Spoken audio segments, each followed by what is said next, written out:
En 1819, el rey Fernando VII formó una escuadra denominada pomposamente Escuadra del Mar del Sur y que constaba tan solo de 4 buques. El navío San Telmo de 74 cañones. El Alejandro I, un buque comprado a los rusos y tan podrido que antes de llegar al Ecuador tuvo que volver a Cádiz, dado que sus bombas de achique no daban abasto para sacar el agua que entraba.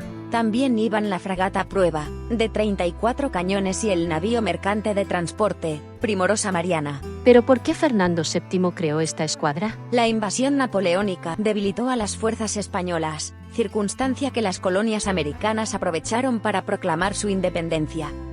La misión de la flota era ayudar a recuperarlas para la corona. 4 buques y 1.400 hombres constituían la flota, 644 de ellos en el navío San Telmo. La flota siguió su ruta sin incidencias, a excepción del abandono del navío Alejandro I, debido a su mal estado y por orden del jefe de la flota Rosendo Porlier.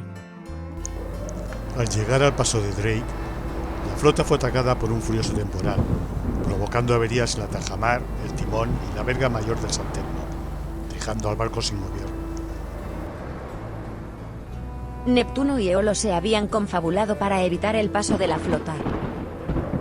En unas condiciones de este tipo, la única posibilidad de un velero es correr el temporal, que fue lo que hizo el San Telmo. La fragata Primorosa Mariana lo estuvo siguiendo durante 3 días, intentando prestarle apoyo. El tercer día, lo perdió de vista en las coordenadas 62 latitud sur y 70 longitud oeste, meridiano de Cádiz. Esto sucedió el 2 de septiembre de 1819.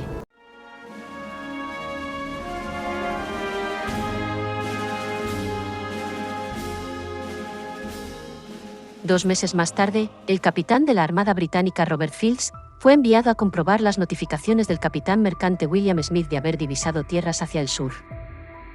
Desembarcando en las Islas Antárticas, situadas en latitud 62 y longitud 68.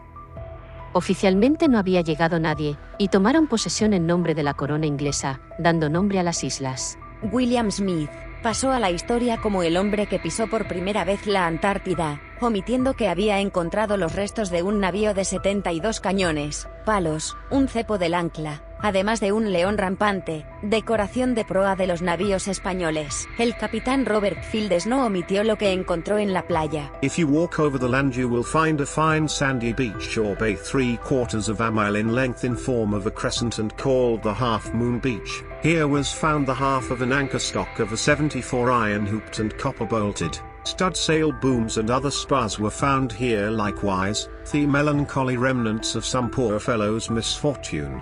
This anchor stock Captain Smith brought home to have a coffin made of. It has been identified and found to have belonged to a Spanish. Años más tarde, el explorador y cazador de focas James Weddell también aportó datos sobre el navío San Telmo. Varias piezas de restos de un naufragio se han visto en las islas del oeste, al parecer los escantillones de una nave de 74 cañones, por lo que es muy probable que sean los restos de un buque de guerra español armado de esta forma, que está desaparecido desde el año 1819. Tuvieron que pasar 175 años, hasta que en 1993 y 1994 se efectuaron 2 expediciones en busca de los posibles restos del navío San Telmo. La expedición fue organizada desde la Universidad de Zaragoza, siendo apoyada por el Ejército y Armada españolas, participando también miembros del INA chileno. Los expedicionarios tuvieron que soportar unas condiciones durísimas durante 2 veranos australes, recorriendo la zona en busca de pruebas que certificaran el naufragio. Se encontraron algunos restos de suelas de zapatos de la época y algún utensilio, pero nada concluyente.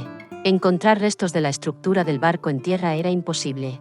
Tengamos en cuenta que durante los años siguientes, fueron cientos los barcos de loberos que desembarcaron para cazar lobos marinos. Si había algún resto del navío en la playa fue aprovechado por los loberos. La madera es un buen combustible.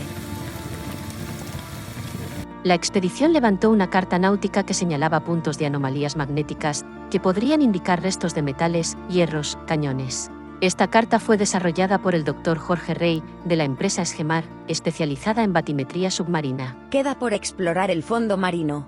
Quizás ahí se encuentre la respuesta a la desaparición del navío San Telmo.